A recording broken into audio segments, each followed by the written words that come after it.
What if heaven hides a secret so wild that even angels tremble to speak it? In God's radiant throne room, where billions of celestial beings bow low, where Michael the warrior kneels and Gabriel the messenger lowers his gaze, one figure dares to sit, right beside the Almighty. His name is Metatron, a mystery wrapped in light, so close to God some mistake him for the Creator himself. Was he once a man like you and me, transformed into heaven's second in command? And if a human can rise above angels, what does that mean for your destiny? Stay with me. This story of Metatron will shake your faith to its core and reveal a truth that stretches from Genesis to eternity. Imagine heaven's court, a sea of angels, their wings shimmering, their voices hushed in awe. The throne of God blazes, too glorious for eyes to bear. Seraphim burning with holy fire cry, "Holy, holy, holy," Isaiah 6:3. Michael, sword at his side, kneels in reverence. Gabriel, bearer of divine messages, bows low. But there, beside the throne, sits Metatron, calm, radiant, unafraid. His presence shocks the heavens. Why does he sit when all others stand? Who is this being called the Prince of the Presence, holding a pen that writes the fate of nations? The Bible doesn't name him directly, but his shadow lingers in its pages, in whispers of Jewish mystics, in visions too deep for ordinary faith. Who is Metatron, and why is his name so strange? Unlike Michael, who is like God, or Gabriel, God is my strength, Metatron doesn't sound Hebrew. Scholars puzzle over its roots. Some say it's from metathronos, Greek for beyond the throne. Others link it to Metator, a guide. He's not in the Bible's 66 books, but Jewish texts like the Talmud and the Book of Enoch paint him vividly. Enoch, a man who walked with God, Genesis 5:24, is said to have been taken to heaven, transformed into Metatron, a being so radiant he outshines angels.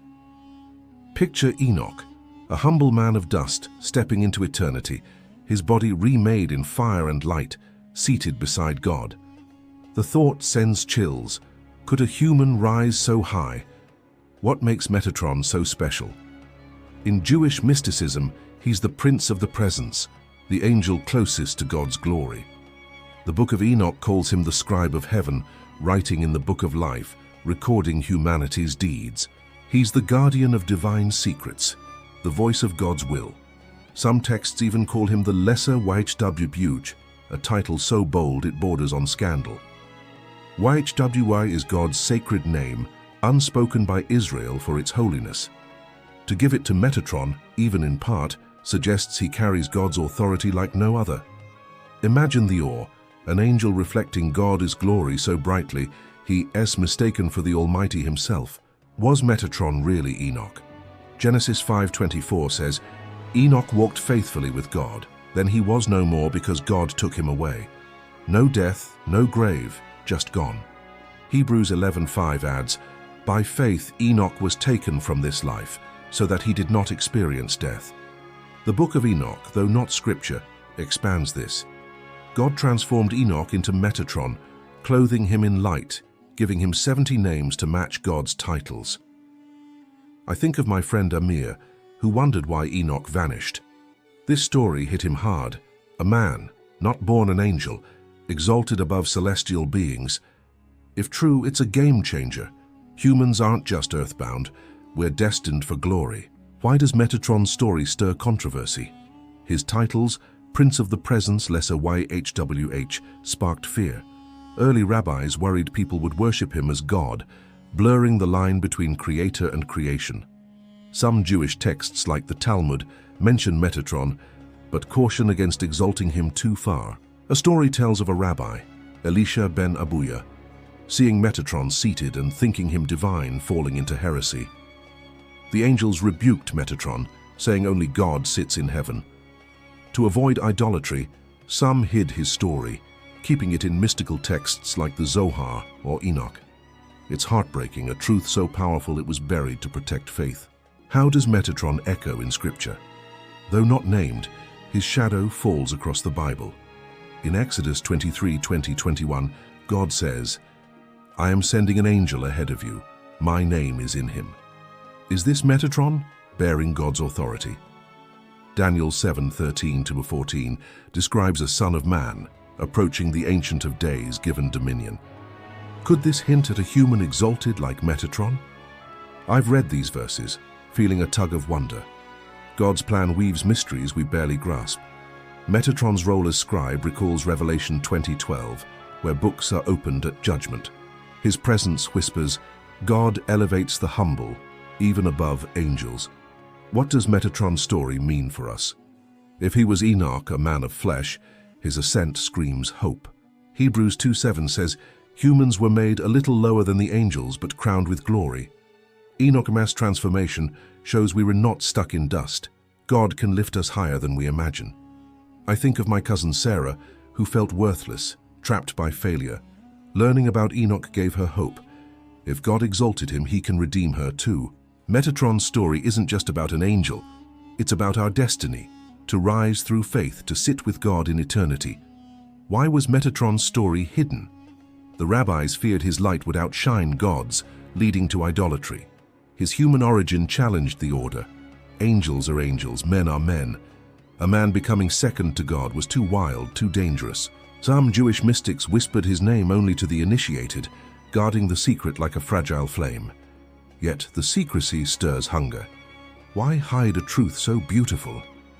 Maybe it's not to keep us out, but to draw us in, to make us seek God's mysteries. Proverbs 25:2 says, it is the glory of God to conceal a matter. To search it out is the glory of kings. Metatron's story beckons us to dig deeper. How does Metatron point to Jesus? His story feels like a shadow of the ultimate truth. Jesus, a man of flesh, died, rose, and ascended to God's right hand. Hebrews 1:3. Like Metatron, he bears God's authority, called the exact representation of his being. Unlike Metatron, Jesus is God himself, the Word made flesh, John 1:14. Metatron's exaltation hints at Christ's victory, humanity lifted to divine glory. I've sat in church singing about Jesus' throne, feeling chills knowing a man, not an angel, sits there. Metatron's story prepares us for the gospel. Through Christ, we're heirs of heaven. What role does Metatron play in our future? If he's the scribe, holding the pen of the book of life, he's tied to God's judgment and mercy. Revelation 3:5 promises, the one who is victorious will never have their name blotted out from the book of life. Imagine Metatron, pen in hand, recording your faith, your choices. It's humbling, every act matters, written in eternity. Yet, Jesus' blood ensures our names stay. Metatron's role reminds us, live faithfully because heaven's watching and your story's being written. Why does this mystery matter now? Metatron's tale isn't just ancient lore, it's a call to awaken. If a man like Enoch could rise to heaven's throne, what's stopping you from chasing God's purpose? I've felt small, unworthy, but this story lifts my eyes. We're not just dust, we're destined for glory. Philippians 3:20 says our citizenship is in heaven. Metatron's ascent shows what's possible. Through faith we can approach God's throne boldly. Hebrews 4:16. Will you seek him, even when the world pulls you back? This isn't just a mystery, it's a revelation. Metatron, once Enoch, sits where angels bow, proof that God exalts the humble. His story, hidden in shadows, points to Jesus, the ultimate man on God's throne.